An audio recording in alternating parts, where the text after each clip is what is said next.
Ananda Badudu, musisi dan jurnalis ini belakangan makin dikenal sebagai aktivis yang vokal mendukung aksi mahasiswa. Gue Ade Putri Paramadita. Kali ini, gue bakal ngobrol seru seputar berbagai hal bareng Nanda. Inilah Interview, It and Interview.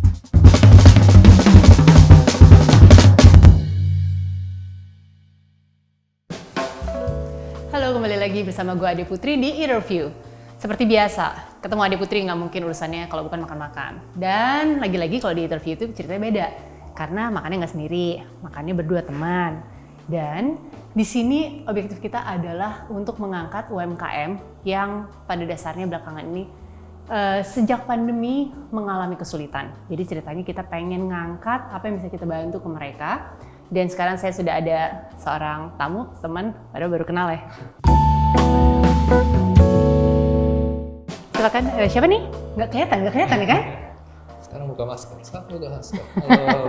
Halo, hai. Ada Ananda Badudu. Seorang Ananda Badudu, itu seorang apa ya? Apa disebutkannya sebagai apa nih? Seorang apa ya, musisi kali ya? Musisi? Iya. Tapi sebenarnya kan lu bukan cuma musisi. Kayaknya kalau profesi musisi aja saat ini ya mungkin. Oke, profesi musisi. Kalau misalnya ditulis sama orang di artikel Ananda Badudu adalah apa aja? Itu kadang-kadang ada wartawan, tapi udah lama sebenarnya nggak nulis jadi jurnalis. Oke. Sejak ditangkap polisi sering disebut sebagai aktivis, gara-gara ditangkap polisi doang. Jadi semua yang pernah ditangkap polisi itu aktivis apa gimana? Seringnya disebut kayak gitu ya orang, entah kenapa orang-orang nyebutnya seperti itu. Ya begitu kurang lebih. Tapi kalau disuruh pilih sih ya musisi aja.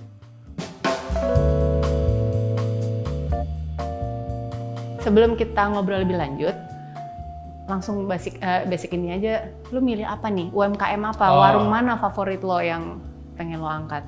Ini pilihan hari ini adalah Gado-Gado Alfamart Tebet. Namanya apa?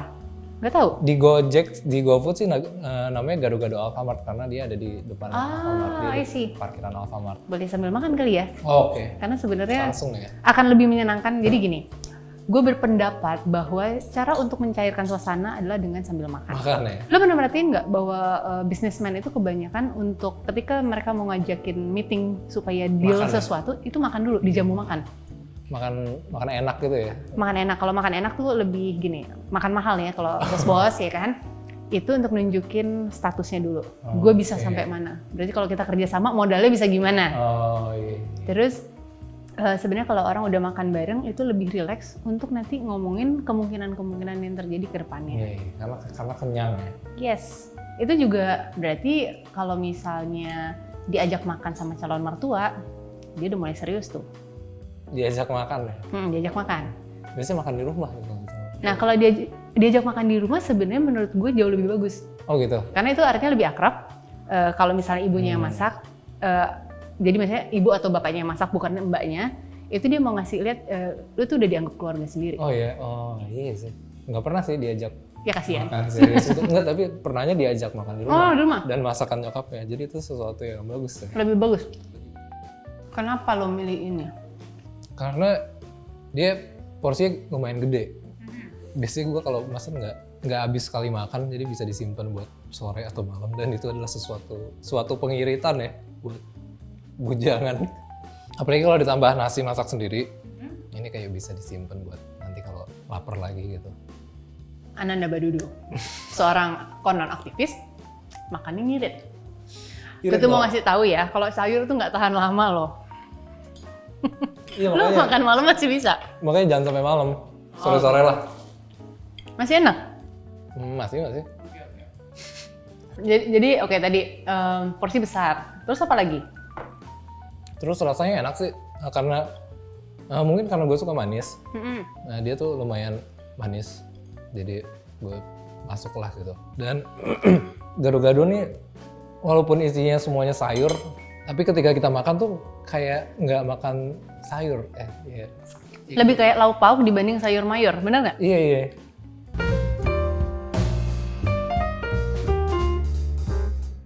Speaking of gado-gado, gue tuh agak penasaran sebenarnya asalnya si gado-gado ini dari mana. Kalau dari soal nama, ada yang pernah bilang ke gue, oh ini aslinya dari bahasa Portugis. Gado-gado means campur. Nah, yang menarik adalah, lu kan nulis ya? Berarti lu ada ketertarikan sama bahasa kan? Ada ketertarikan mah. Jadi ini kalau lu bayangin misalnya gado-gado artinya campur, karena emang akhirnya suka dipakai kan sama orang untuk berbagai istilah. Oh, dia sih anak gado-gado, ibunya Belanda, bapaknya Jerman misalnya kayak gitu, gado-gado. Tapi di istilah Jawa juga ada bilang kalau makan kok digadoin, itu bukan dicampur, dipisah justru. Iya ya, kok bisa gitu ya? Digadoin tuh berarti kayak makan gula digado, makan gula doang gitu. Pernah kepikiran nggak? Enggak, gue baru kepikiran sekarang, tapi iya juga ya, kok bisa kayak gitu ya? Coba lu pikirin. Digado, kalau gado-gado kenapa bisa jadi bertolak belakang banget maknanya ya? Yes, gue tuh menurut gue ya, masakan Indonesia itu menarik bukan cuma karena kita punya variasi yang berbeda, tapi juga asal nama sama ini dibawa dari mana. Karena kita tahu bahwa masakan Indonesia itu, bukan cuma masakan Indonesia, masakan dari manapun, itu pasti ada pengaruh dari sebuah daerah yang dibawa. Jadi biasanya sih Indonesia tuh ada dari Portugis, Arab, Belanda, Cina. Jadi ada kayak nih pengaruh dari mana gitu. Kalau gado-gado, nah kalau misalnya selada ya, versi Indonesianya salad kan kita jelas ya, kalau dari namanya kan jelas asal usulnya dari salad. Tapi kalau gado-gado padahal sama-sama sayur nih dan bentukannya mirip, tapi kok bisa beda tuh namanya? Nah itu yang ini jadi PR lo atau PR pemirsa? Kita juga nggak tahu. Iya kan, kalau selada kan isinya sebenarnya mirip nggak sih? Salad Solo, ya kan? Salad Solo actually selada, tapi juga kan dia dicampur sama daging kan? Oh iya. Kalau di sana tuh namanya apa ya? Ada sih masakan Belanda yang seperti itu. Tapi dia kuah ya kalau salad Solo ya? Kuahnya juga konon itu sudah ada pengaruh Jawanya, makanya rasanya lebih manis gurih. Iya. Dan ada dagingnya itu nggak? Kemewahan. Itu menyalahi fitrah ya salad. Ya.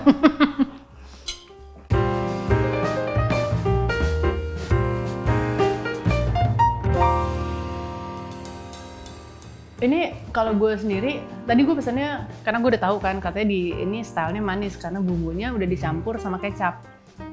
Nah gue tadi pesannya kayak tolong dong jangan dikasih kecapnya karena gue pengen tahu rasa bumbu kacangnya. Ternyata nih kayaknya gurihnya berbeda karena memang konon mereka nambahin kacang mete. Nah gue belum pernah ngobrol sama si masnya soal resepnya. Tapi kalau dilihat dari teksturnya sih emang kalau kacang kan keras ya kalau kita gigit. Kalau mete kayaknya lebih lunak gitu nggak sih?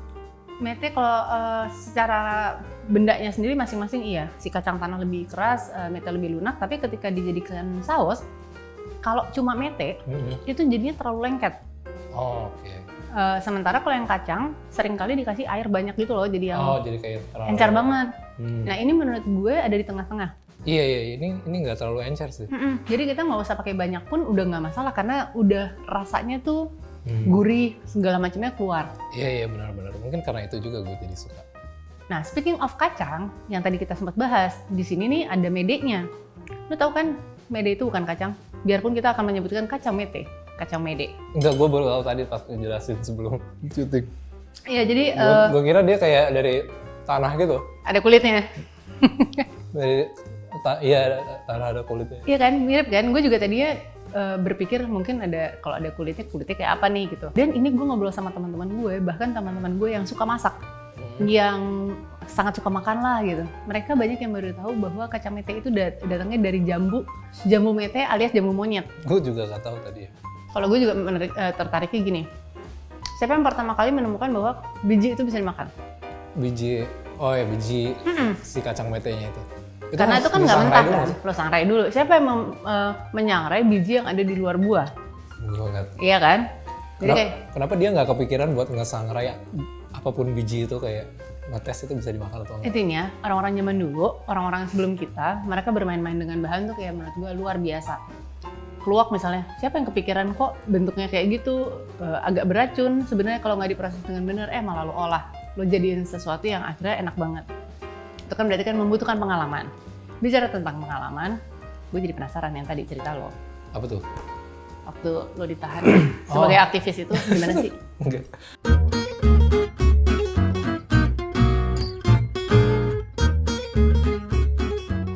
Nggak ditahan sebagai aktivis, ditahan sebagai provokator deh. Jadi lu suka provoking orang? Enggak, bukan provokator sih.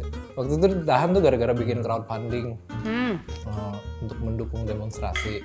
Sekarang kan era internet kan jadi muncul itu ya crowdfunding segala macam itu di crowdfundingin. Terus waktu itu kepikiran ya kenapa nggak lebih terasa juga di crowdfunding karena itu kan sesuatu urusan publik lah gitu. Seharusnya juga melibatkan publik banyak gitu kan. Jadi ya udah, jadi gimana kalau bikin crowdfunding aja yang diumumin ke publik, terus publik bisa berkontribusi gitu kalau misalnya dia setuju sama poin-poin aspirasinya. Nah terus ternyata hal itu ternyata sisi yang satu lagi nih, sisi aparat itu memandang ini sebagai sesuatu ya ilegal, provokator, merusak dan lain-lain, jadi ditangkap lah. Waktu itu lu ditahan berapa lama sih? Ditahan sih 6 jam aja. Waktu itu karena terselamatkan karena viral ya.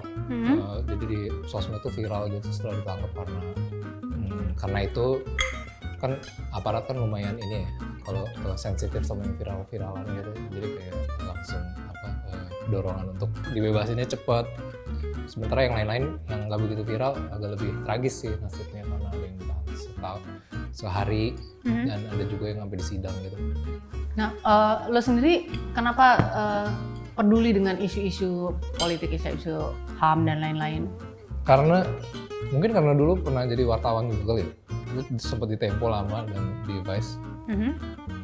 Mungkin karena pengalaman jadi wartawan itu jadi perpolitikan itu jadi kayak sesuatu yang dekat aja gitu sehari-hari. Tapi begitu keluar dari media dan udah nggak aktif jadi jurnalis, jadi nggak punya penyaluran. Resah itu kalau dulu kan disalurin ya udah liputan, tulisan ini segala macam. Tapi begitu keluar kayak kemana ya disalurinnya gitu. Tapi ternyata karena bingung disalurinnya kemana itu jadi mikir, wah sekarang gue bisa jadi demonstran nih kalau kemarin coba jadi jurnalis aja, sekarang bisa ikut aksinya gitu. Nah setelah lo punya pengalaman ditahan seperti itu, apakah ini lantas menahan lo untuk gerakan-gerakan berikutnya, maksudnya kayak untuk mengungkapkan pendapat, bersuara lebih vokal? Pengennya sih enggak, tapi nyatanya iya karena ditahan walaupun sebentar tuh lumayan serem sih pengalamannya. Serem kenapa? Serem karena pas di dalam tuh gue baru pertama kali ngerasain yang namanya hilang kemerdekaan. Itu kayak aneh lah itu perasaannya, hilang kemerdekaan tuh. Ya udah ini yang jadi intimidatif banget sebenarnya ya? Intimidating, dan ya pas disitulah baru ngerasain kayak wah ini gue sebagai manusia udah hilang gitu. Free will dan kemerdekaannya udah benar-benar bukan perasaan yang ingin ditemui lagi gitu. Iya. Ya itu juga menurut gue yang bisa jadi kayak bahan untuk gue berpikir dulu deh kalau untuk mau ngomong lagi sesuatu. Gue nggak tahu lo ya. But anyway, daripada kaku nih, lagi makan gado-gado ngomonginnya jadi tegang. Gue aja tegang nih gimana? Oke. Langsung bicara tentang ini aja deh. Karir musik lo. Oh iya. Bandanera tuh apa kabar? Bandanera udah bubar sejak 2017. Jadi udah 3 tahun lalu. Terus sekarang? Sekarang solo. Musisi? Iya solo. Memutuskan untuk solo. Tapi sebelum memutusin solo tuh sebenarnya sempat gamang apakah gue sebenarnya di musik atau enggak. Jadi kayak dari 2017 sampai 2020 tuh nggak nyentuh musik gitu sama sekali. Karena ya ini aja penuh dengan pertanyaan, dan pertanyaan itu jawabannya nggak mengarah ke musik gitu. Itu direnung-renungkan aja 3 tahun tuh. Lo mungkin akhirnya terus dapat pencerahan, terus baru ini lagi ya? Iya betul, kurang lebih seperti itu. Pada suatu hari ada pencerahan gitu. Jalan lu ini nih, kenapa lu nggak ke situ gitu. Iya. Terus baru bisa ada panggilan.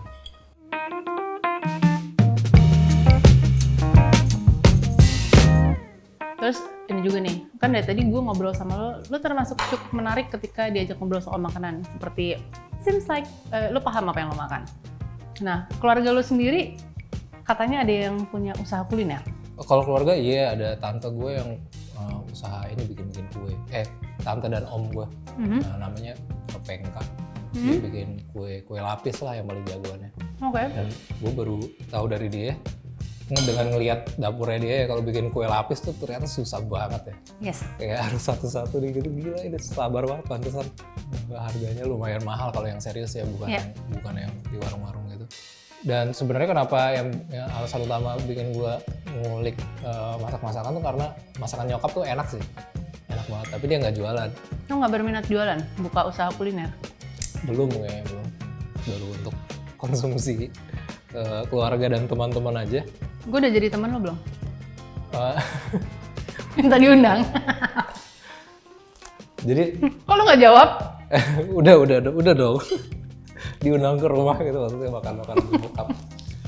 Iya, masakan nyokap gue enak sih. Jadi selama dari kecil sampai gede terbiasa dengan masakan itu kan, begitu keluar dari rumah jadi nyariin taste-nya itu, dan nggak ada gitu taste itu tuh nggak nemu kayak di warteg atau di warung tuh, kayak beda nih sama makanan rumah. Ya. Jadi akhirnya ngulik sendiri masakan nyokap.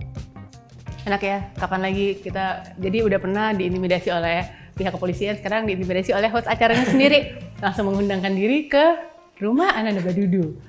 Oke, ini sekali lagi thank you udah memperkenalkan gue sama si gado-gado enak ini. Jadi orang kalau misalnya mau makan, gado-gadonya bisa belinya di Alfamart Tebet. Di GoFoodnya ketik gado-gado Alfamart Tebet. Oke, nah jadi di acara ini seperti biasa saya kembali mengingatkan teman-teman, kita bermaksud untuk mendukung UMKM lokal. Jadi kalau misalnya selain gado-gado yang udah disebutin tadi di sini, juga kalau misalnya berpikir, waduh tapi jauh, it's okay. Kalian keluar rumah, lihat ada warung apapun, ada UMKM apapun yang bisa dibantulah. Karena ini UMKM ini kecil-kecil tapi banyak, dan mereka yang akan membantu kelangsungan roda ekonomi kita supaya tetap berlangsung dan stay healthy. Gue menanti undangannya, tetap. Gue mengundangkan diri sendiri ke rumah Ananda Badudu untuk dimasakin oleh orang tuanya. Thank you. Bye. Jangan lupa mencicipi dagangan saya, Gado-Gado Alfamart Tebet Timuraya. Via pemesanannya juga bisa lewat online ya, dari Gojek, namanya Gado-Gado Alfamart Tebet Timuraya. Jangan lupa saksikan interview di opini.id.